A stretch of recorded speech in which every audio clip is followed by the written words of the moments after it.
Tailoring ಜಗತ್ತು ಚಾನಲ್ನಲ್ಲಿ ನಿಮ್ಮ ಸ್ವಾಗತ.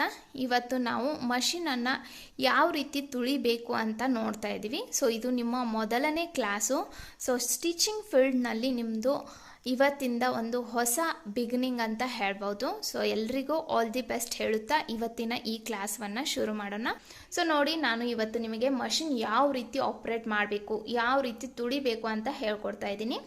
ಸೊ ಮೊಟ್ಟ ಮೊದಲು ನಾನು ಮಷಿನ್ ಯಾವ ರೀತಿ ಇರುತ್ತೆ ಅಂತ ಒಂದು ವ್ಯೂ ತೋರಿಸ್ತಾ ಇದ್ದೀನಿ ನಿಮಗೆ. ಸೊ ನೋಡ್ಕೊಳ್ಳಿ. ಸೊ ಮಷಿನ್ ಈ ರೀತಿ ಇರುತ್ತೆ, ಎಲ್ರಿಗೂ ಗೊತ್ತಿದೆ ಯಾವ ರೀತಿ ಇರುತ್ತೆ ಅಂತ. ಆಲ್ಮೋಸ್ಟ್ ಎಲ್ಲರ ಹತ್ರ ಮಷಿನ್ ಇದ್ದೇ ಇರುತ್ತೆ. ಸೊ ಇವಾಗ ಮಷಿನದ ಒಂದು ಇಂಪಾರ್ಟೆಂಟ್ ಭಾಗಗಳನ್ನು ನೋಡ್ಕೊಳ್ಳೋಣ. ಸೊ ಯಾವುದೆಲ್ಲ ಇಂಪಾರ್ಟೆಂಟ್ ಭಾಗಗಳಿವೆ ಅಂತ ನೋಡಿ. ಇದಕ್ಕೆ ಪ್ರೆಷರ್ ಫುಟ್ ಅಂತಾರೆ. ಸೊ ಇದು ಏನು ಕಾಣಿಸ್ತಾ ಇದೆ ಅಲ್ವಾ, ಇದಕ್ಕೆ ಪ್ರೆಷರ್ ಫುಟ್ ಅಂತಾರೆ. ಸೊ ಇದನ್ನು ಮೇಲ್ಗಡೆ ಕೆಳಗಡೆ ಮಾಡಲಿಕ್ಕೆ ಇಲ್ಲಿ ಬ್ಯಾಕ್ ಸೈಡ್ ಹ್ಯಾಂಡಲ್ ಇರುತ್ತೆ ನೋಡಿ, ಇದು ಹ್ಯಾಂಡಲ್ ಇರುತ್ತೆ. ಸೊ ಇದರಿಂದ ಪ್ರೆಷರ್ ಫುಟ್ ಕೆಳಗಡೆ ಮೇಲ್ಗಡೆ, ಇದು ಮೇಲ್ಗಡೆ ಮಾಡಿದಾಗ ಪ್ರೆಷರ್ ಫುಟ್ ಮೇಲ್ಗಡೆ ಬರುತ್ತೆ, ಇದನ್ನು ಕೆಳಗಡೆ ಮಾಡಿದಾಗ ಪ್ರೆಷರ್ ಫುಟ್ ಕೆಳಗಡೆ ಹೋಗುತ್ತೆ. ಸೊ ಇಲ್ಲಿಂದ ನಾವು ಈ ಪ್ರೆಷರ್ ಫುಟನ್ನು ಹ್ಯಾಂಡಲ್ ಮಾಡ್ಬೋದು.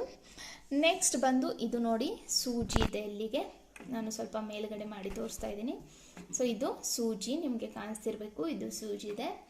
ನೆಕ್ಸ್ಟ್ ನೋಡಿ, ಇಲ್ಲಿ ಬಾಬಿನ್ ಕೇಸ್ ಹಾಕಲಿಕ್ಕೆ ನೋಡ್ಬೋದು. ಇಲ್ಲಿ ಬಾಬಿನ್ ಕೇಸ್ ಹಾಕಲಿಕ್ಕೆ ನಮಗೆ ಜಾಗ ಇರುತ್ತೆ. ಬಾಬಿನ್ ಕೇಸ್ ಯಾವ ರೀತಿ ಫಿಲ್ ಮಾಡಬೇಕು ಅದನ್ನು ನೆಕ್ಸ್ಟ್ ಕ್ಲಾಸಲ್ಲಿ ಹೇಳ್ಕೊಡ್ತೀನಿ ನಿಮಗೆ. ನೆಕ್ಸ್ಟ್ ಬಂದು ಇದು ಏನಿದೆ ಅಲ್ವಾ, ಇದು ಸ್ಟಿಚ್ ಅಡ್ಜಸ್ಟರ್ ಅಂತ ಕೂಡ ಹೇಳ್ಬೋದು. ಅಂದರೆ ನಮಗೆ ದೊಡ್ಡ ಸ್ಟಿಚ್ ಬೇಕಾದಾಗ ಇಲ್ಲಿ ಫುಲ್ಲಿ ಮೇಲ್ಗಡೆ ತಂದು ಇಟ್ಟಾಗ ಇದನ್ನು ದೊಡ್ಡ ಸ್ಟಿಚ್ ಬೀಳುತ್ತೆ, ಸ್ವಲ್ಪ ಕೆಳಗಡೆ ಮಾಡಿದಾಗ ಸಣ್ಣ ಸ್ಟಿಚ್ ಬೀಳುತ್ತೆ, ಮತ್ತು ಪೂರ್ತಿ ಕೆಳಗಡೆ ತೊಗೊಂಡು ಹೋದಾಗ ಸ್ಟಿಚ್ ಏನಿದೆ ಅಲ್ವಾ ಅದು ರಿವರ್ಸ್ ಬೀಳುತ್ತೆ ನೋಡಿ. ಇಲ್ಲಿ ಪೂರ್ತಿ ಕೆಳಗಡೆ ತೊಗೊಂಬಂದಾಗ ರಿವರ್ಸ್ ಸ್ಟಿಚ್ ಬೀಳುತ್ತೆ. ಸೊ ನಿಮಗೆ ಅದನ್ನು ಯಾವ ರೀತಿ ಯೂಸ್ ಮಾಡಬೇಕು ಅಂತ ನಾನು ನೆಕ್ಸ್ಟ್ ಕ್ಲಾಸ್ನಲ್ಲಿ ಹೇಳ್ಕೊಡ್ತೀನಿ. ನೆಕ್ಸ್ಟ್ ನೋಡಿ, ಇದು ವೀಲ್ ಇದೆ. ಸೊ ಇದರಿಂದನೇ ಫುಲ್ ಮಷಿನ್ ಸ್ಟಾರ್ಟ್ ಆಗುತ್ತೆ. ಹೇಗೆ ಅಂತ ನೆಕ್ಸ್ಟ್ ಹೇಳ್ತೀನಿ ನಾನು. ಅದರ ನಂತರ ಬಂದು ಪ್ಯಾಡಲ್ ನೋಡಿ, ಇದು ಪ್ಯಾಡಲ್ ಇದೆ. ಸೊ ಸೈಕಲ್ನಲ್ಲಿ ಯಾವ ರೀತಿ ಪ್ಯಾಡಲ್ ಇರುತ್ತಲ್ವ ಅದೇ ರೀತಿ ಮಷಿನ್ನಲ್ಲಿ ಕೂಡ ಪ್ಯಾಡಲ್ ಇರುತ್ತೆ. ಅದನ್ನು ನಾವು ಕಾಲಿನಿಂದ ತುಳಿತೀವಿ. ಸೇಮ್ ಸೈಕಲ್ನಲ್ಲಿ ಯಾವ ರೀತಿ ತುಳಿತೀವಲ್ವ ಅದೇ ರೀತಿ. ಸೊ ಅಲ್ಲಿ ಸೈಕಲ್ ಮುಂದೆ ಹೋಗುತ್ತೆ, ಇಲ್ಲಿ ಮಷಿನ್ ಮೇಲೆ ನಮಗೆ ಸ್ಟಿಚ್ ಸಿಗುತ್ತೆ, ಸ್ಟಿಚ್ ಬೀಳ್ತಾ ಹೋಗುತ್ತೆ. ಸೊ ಅದನ್ನು ಯಾವ ರೀತಿ ತುಳಿಬೇಕು ಅಂತ ನಾನು ಇವಾಗ ತೋರಿಸ್ತೀನಿ ನಿಮಗೆ. ನಾನು ನಿಮಗೆ ಮಷಿನ್ ಮೇಲೆ ಯಾವ ರೀತಿ ಮೊದಲು ಕೂಡಬೇಕು ಅಂತ ಹೇಳ್ಕೊಡ್ತಾ ಇದ್ದೀನಿ. ಸೊ ನೋಡಿ, ನೀವು ಚೇರ್ ತೊಗೊಂಡು ಕೂತಾಗ ಈ ಪ್ರೆಷರ್ ಫುಟ್ ಏನಿದೆ ಅಲ್ವಾ ಅದು ನಿಮ್ಮ ಸೈಡ್ ಇರಬೇಕು, ಅಂದರೆ ನಿಮಗೆ ಕಾಣಿಸ್ತಾ ಇರಬೇಕು. ಅದ್ರ ಮುಖ ಮತ್ತು ನಮ್ಮ ಮುಖ ಒಂದೇ ಸೈಡ್ ಆಗಿರಬೇಕು, ಆ ರೀತಿ ಕೂಡಬೇಕು. ಸೊ ಇವಾಗ ಮಷಿನನ್ನು ಯಾವ ರೀತಿ ತುಳಿಬೇಕು ಅಂತ ನೋಡೋಣ ಬನ್ನಿ. ಸೊ ಇವಾಗ ಏನು ಮಾಡಬೇಕು ಅಂದರೆ, ಮೊಟ್ಟ ಮೊದಲು ಈ ವೀಲ್ ಏನಿದೆ ಅಲ್ವಾ ಅದನ್ನು ನೀವು ಯಾವ ಸೈಡ್ ಕುಂತಿರ್ತಾರಲ್ವಾ ಅದೇ ಸೈಡ್ ಈ ರೀತಿ ತಿರುಗಿಸ್ತಾ ಹೋಗಬೇಕು. ಓಕೆನಾ, ತಿರುಗಿಸ್ತಾ ಹೋಗಬೇಕು. ನೋಡಿ ಇಲ್ಲಿ ಕೂಡ ನೋಡಿ, ನೀವು ನೋಡ್ಬೋದು ಇದು ಏನು ಪ್ರೆಷರ್ ಫುಟದು ಸೈಡ್ ಇದೆ, ಮುಖ ಇದೆ ಅಲ್ವಾ ಆ ಸೈಡು ಈ ವೀಲನ್ನು ತಿರುಗ್ತಾ ಇರಬೇಕು.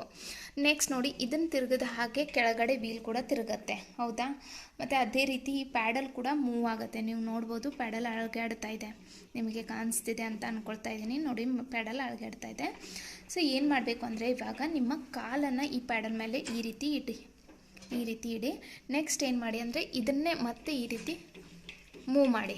ಸೊ ಅವಾಗ ಏನಾಗುತ್ತೆ ನೋಡಿ, ನಿಮ್ಮ ಕಾಲು ಆಟೋಮೆಟಿಕ್ ಮೂವ್ ಆಗಲಿಕ್ಕೆ ಸ್ಟಾರ್ಟ್ ಆಗುತ್ತೆ, ಯಾಕೆಂದರೆ ಅದು ಪ್ಯಾಡಲ್ ಅಳಗಾಡ್ತಾ ಇರುತ್ತೆ.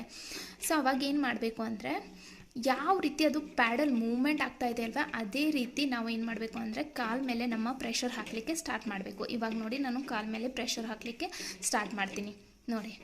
ಇವಾಗ ಈ ರೀತಿ ನೀವು ಪ್ಯಾಡಲ್ ಕಾಲ ಮೇಲೆ ಪ್ರೆಷರ್ ಹಾಕಲಿಕ್ಕೆ ಸ್ಟಾರ್ಟ್ ಮಾಡಿ ನೋಡಿ, ಈ ರೀತಿ. ಸೊ ಇವಾಗ ಮಷಿನ್ ಸ್ಟಾರ್ಟ್ ಆಯಿತು ನೋಡಿ. ನಾನು ಪ್ಯಾಡಲ್ ಮೇಲೆ ಈ ರೀತಿ ಫೋರ್ಸ್ ಹಾಕ್ತಾ ಇದ್ದೀನಿ ಇವಾಗ. ಸೊ ಮಷಿನ್ ಇವಾಗ ಸ್ಟಾರ್ಟ್ ಆಯಿತು. ಸೊ ನೋಡಿ, ಇದು ಕರೆಕ್ಟಾಗಿ ಓಡ್ತಿದೆಯಾ ಇಲ್ಲ ಅಂತ ಚೆಕ್ ಮಾಡಲಿಕ್ಕೆ ಏನು ಮಾಡಬೇಕು ಅಂದರೆ, ನೋಡಿ ಇಲ್ಲಿ ನೋಡಬೇಕು, ಈ ವೀಲ್ ನಮ್ಮ ಕಡೆ ಓಡ್ತಾ ಇರಬೇಕು, ಅಂದರೆ ನಮ್ಮ ಸೈಡ್ ತಿರುಗ್ತಾ ಇರಬೇಕು. ಈ ವೀಲ್ ಕೂಡ ಅದೇ ರೀತಿ ನಮ್ಮ ಸೈಡ್ ತಿರುಗ್ತಾ ಇರಬೇಕು. ಆ ರೀತಿ ನೀವು ಪ್ಯಾಡಲನ್ನು ತುಳಿಬೇಕಾಗತ್ತೆ. ಸೊ ನಿಮಗೆ ಆದಷ್ಟು ಎಷ್ಟು ಟೈಮ್ ಸಿಗುತ್ತಲ್ವ ಅಷ್ಟು ಟೈಮ್ ನೀವು ಈ ರೀತಿ ಮಷಿನ್ ಹೊಡಿಲಿಕ್ಕೆ ಪ್ರಾಕ್ಟೀಸ್ ಮಾಡ್ಕೊಳ್ಳಿ. ಇನ್ನೊಂದು ಇಂಪಾರ್ಟೆಂಟ್ ಪಾಯಿಂಟ್ ಅಂದರೆ, ಮಷಿನ್ ಈ ರೀತಿ ಪ್ರಾಕ್ಟೀಸ್ ಮಾಡುವಾಗ ನೀವೇನು ಮಾಡಬೇಕು ಅಂದರೆ, ದಾರ ಮತ್ತು ಬಾಬಿನ್ ಕೇಸ್ ಹಾಕಬಾರ್ದು. ದಾರ ಮತ್ತು ಬಾಬಿನ್ ಕೇಸ್ ಹಾಕಿ ನೀವು ಮಷಿನ್ ಹೊಡಿಲಿಕ್ಕೆ ಸ್ಟಾರ್ಟ್ ಮಾಡಿದರೆ ಮಷಿನ್ ಲಾಕ್ ಆಗುತ್ತೆ. ಓಕೆನಾ. ಸೊ ಅದಕ್ಕೆ ವಿತೌಟ್ ದಾರ ಮತ್ತು ಬಾಬಿನ್ ಕೇಸ್ ಮಷಿನನ್ನು ಹೊಡಿಲಿಕ್ಕೆ ಪ್ರಾಕ್ಟೀಸ್ ಮಾಡಿ. ಸೊ ಆದಷ್ಟು ನಿಮಗೆ ಎಷ್ಟು ಟೈಮ್ ಸಿಗುತ್ತಲ್ವ ಅಷ್ಟು ಈ ರೀತಿ ಮಷಿನನ್ನು ಹೊಡೆಯೋದನ್ನು ಪ್ರಾಕ್ಟೀಸ್ ಮಾಡಿಕೊಳ್ಳಿ. ಸೊ ಇದು ಎಲ್ಲ ನಿಮಗೆ ಪ್ರೊಸೆಸ್ ಅರ್ಥ ಆಗಿದೆ ಅಂತ ತಿಳ್ಕೊತೀನಿ. ಸೊ ಸಿಗೋಣ ನೆಕ್ಸ್ಟ್ ಕ್ಲಾಸಲ್ಲಿ. ಅಲ್ಲಿವರೆಗೆ ನೀವು ಮಷಿನ್ ತುಳಿಯೋದನ್ನು ಪ್ರಾಕ್ಟೀಸ್ ಮಾಡಿಕೊಳ್ಳಿ.